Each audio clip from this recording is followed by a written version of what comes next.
How's it going, everyone? And welcome back to Rangers Rundown. After 2 weeks of no Rangers hockey, we are finally back and we start this new post-Olympic part of the season out with a win. A convincing win. Debatable. I mean, convincing from the part of Shesterkin for sure. But to score only one goal and to take until the third period to do so, and then to win in the shootout, not exactly convincing in my book, but they just came back from a 2-week break. Everybody's probably getting just their sea legs back. You know, it's a win. We say hooray. We move on with our lives. Kakko is out for at least a month.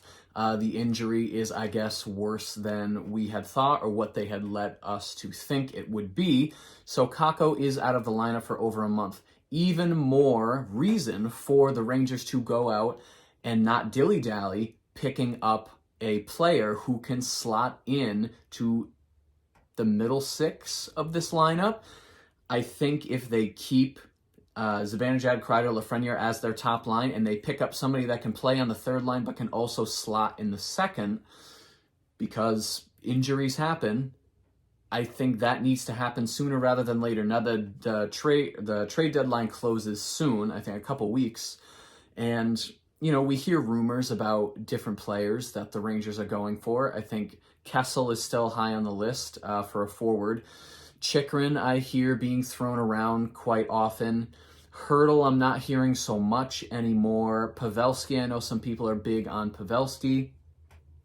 I've even heard Tkachuk in Calgary, his name thrown around. But the Rangers, they are, I think, 2 pieces short of being cup contenders. We know they're playoff contenders. They're going to make the playoffs this year. With this team, and especially with Shesterkin in the net, they are playoff contenders. But I think they're 2 pieces shy of being cup contenders. Now, one of those pieces being, you know, a defenseman to make this 6 complete defensemen.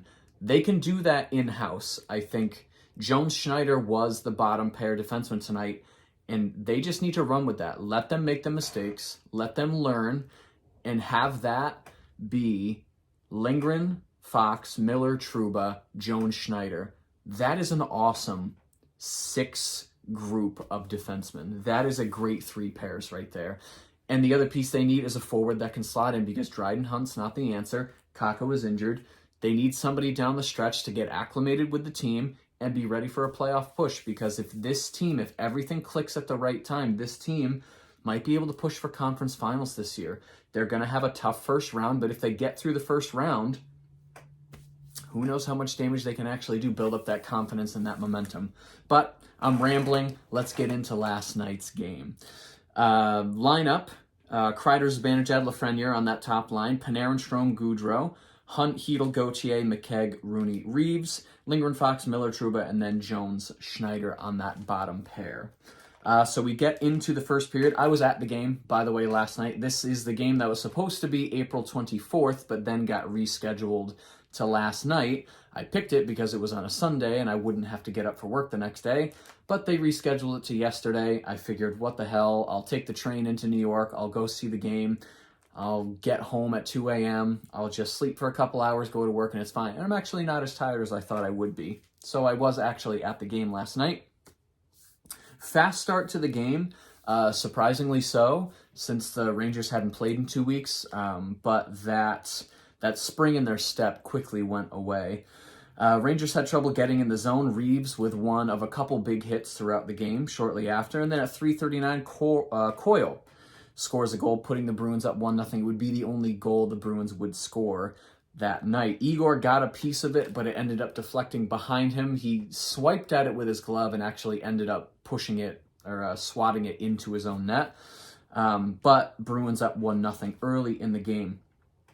Boston now has the jump on the Rangers. They're slow to the puck. Boston very good at getting sticks into passing lanes. I noticed throughout most of the game, Rangers passing, it was probably part of them shaking some rust off, but also got to give props to the Bruins getting their sticks into those passing lanes. Second line has the first bit of pressure for the Rangers about 6.5 minutes into the game. Jones, big hit 9 minutes in, good for him, making his presence known. Third line, great shift, cycling the puck around 11 minutes in. Fourth line with a good shift right after, so getting those shifts put together, getting some momentum going. Second line with a good shift right after that. A trickler went right through the crease, so crowd jumped up but didn't go in.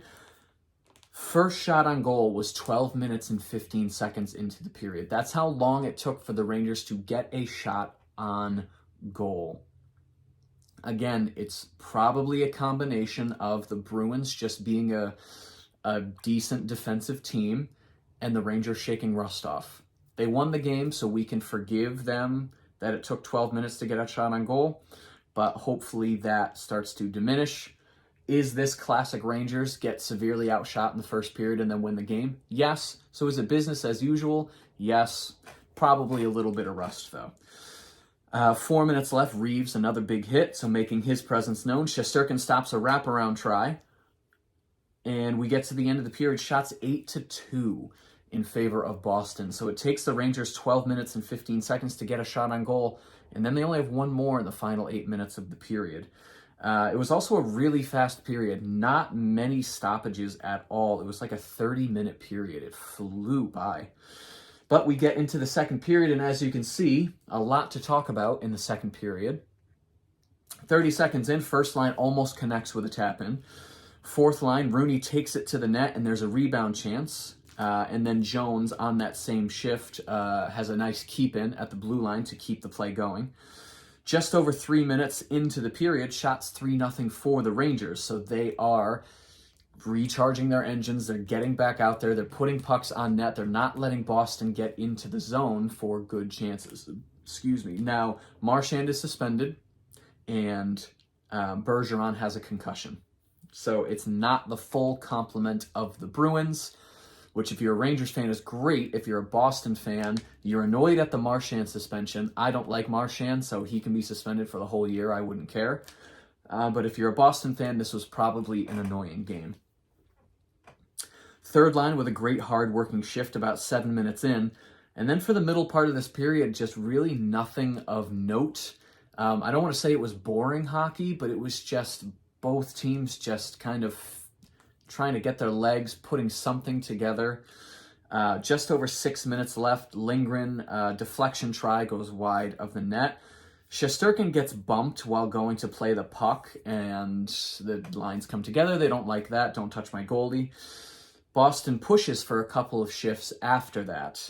But Rangers look better by the end of the period. At the end of the second, shots 15-9 in favor of the Rangers in the second period. They're tied at 17 shots apiece 2 periods in. Rangers had 15 in the second period. Outshooting Boston, keep this momentum going. That's all we wanted to see. They trade early looks in the third period. Reeves has an open man in front, and it would have been a goal if Reeves connected on that pass, but it was just not a good pass.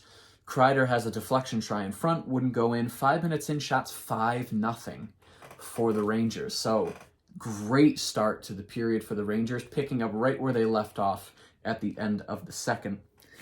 First line sniffing around the net with a couple good looks, and then at 6:45, Hedl, of all people, scores his 5th goal of the season.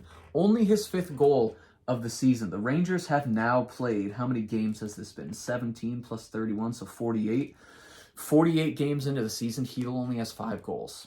But he did score the goal that kept this game tied. So, good boy Hedl. He gets his own rebound. He's able to tuck it behind into the net. Hunt and Schneider both with assists on that goal, so good for them. Igor stops a Hall breakaway. Place went nuts after that.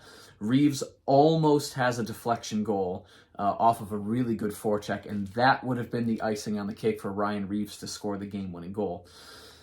11:48, we get the first penalty of the game. Over halfway through the third period, we get the first penalty. I really thought they were going to go the whole game without seeing a penalty, but Miller does take a tripping penalty. 3 short-handed chances for the Rangers on that penalty kill. Penalty kill picking up exactly where they left off. before the Olympic break. They just were killing it on that penalty kill. Shesterkin, 3 big saves and a net front scrum after that. And then at 14:44, Nosek takes a cross-checking penalty. Trouba takes a roughing penalty, so offsetting minors for them. And then towards the end of that 4-on-4, McAvoy takes a tripping penalty at 16:33. So we get 12 seconds of 4-on-3, and then the Rangers get 1 minute and 48 seconds of power play, but the power play was not that great. We get to the end of the period, shots 12-11 in favor of Boston in the third period. So play evened out. Rangers started the period really well, but the play evened out towards the end. We get to overtime, and it's at this point I had the train I needed to catch was at 10:06, and there wasn't another train until 11:30. So I needed to get to that 12:06 train, so I made the executive decision to leave the game and watch the overtime and shootout on my phone as I was walking back to Grand Central. I would have loved to see it live, but I didn't want to sit in Grand Central for an extra 90 minutes just to catch the later train. So I'm watching on my way back. Shesterkin, huge save on a 2-on-1. Smith crashes the net and collides heavily with Shesterkin about halfway through the overtime. Now he gets a goalie interference penalty, and Lafreniere gets a roughing penalty because you don't crash into Shesterkin. So Lafreniere gets up in Smith's face. They take offsetting penalties, but it's already 3-on-3, so there's no change of manpower on the ice. They just go take their penalties. Panarin has a breakaway with about 1 minute left in overtime. And then with 40 seconds left, Shesterkin is pulled for concussion protocol because Smith kind of ran into him pretty hard. So with 40 seconds left, Shesterkin is pulled for concussion protocol. He's pissed. He slashes his stick right into the glass. But he comes back in for the shootout. So Georgiev, 40 seconds left in overtime. You know, he comes in, he does the call, he's good to go. Shot 6-3 for the Rangers in that overtime. Very nice overtime. We get to the shootout. DeBrusk goes for Boston, and he scores. Zibanejad goes for the Rangers. He scores. So round 1, both teams score their goals. Pastrnak for the Bruins does not score. Panarin goes for the Rangers. He scores. So if Shesterkin stops Coyle, the Rangers win, but Coyle would score. If Lafreniere scores at the end of round 3, the Rangers win. He does not, so we go to round 4. Haula doesn't score. Fox doesn't score. We go to round 5. Hall doesn't score. Strome doesn't score. We go to round 6. McAvoy doesn't score. Kreider doesn't score. We go to round 7. Frederick doesn't score. Hedl doesn't score. We go to round 8. Foligno doesn't score. Hunt doesn't score. We go to round 9 of the shootout. I absolutely would have missed my train if I stayed till the end of this game. Smith doesn't score. It's in Miller's hands, and he buries it. Miller scores in the 9th round of the shootout to win it for the Rangers, 2-1, putting them 31-13-4 for this season. A very nice record. A game we were happy to win. The Rangers are now 2-0 against Boston this season, which is great because screw Boston. I'm sorry, screw Boston. I have to say that as a Rangers fan. And we get to the end of the game, shots 34-32 in favor of the Rangers. Faceoffs, they actually won faceoffs, probably because Bergeron wasn't playing, but 54.8% of the faceoffs for the Rangers. Power play 0 for 1. Hits 36-25 in favor of the Rangers, blocks 13 apiece. The trivia question of the evening: which 2 players in last night's game were awarded Beanpot MVP? Now, the Beanpot is the little tournament that the colleges in Boston play against each other. Boston College, Boston University, Harvard, and then there's one more. I forget the 4th one, but that's the Beanpot tournament. So, which 2 players in last night's game were MVP during that Beanpot tournament in the past? It was Chris Kreider in 2011 and Matt Grzelcyk in 2015.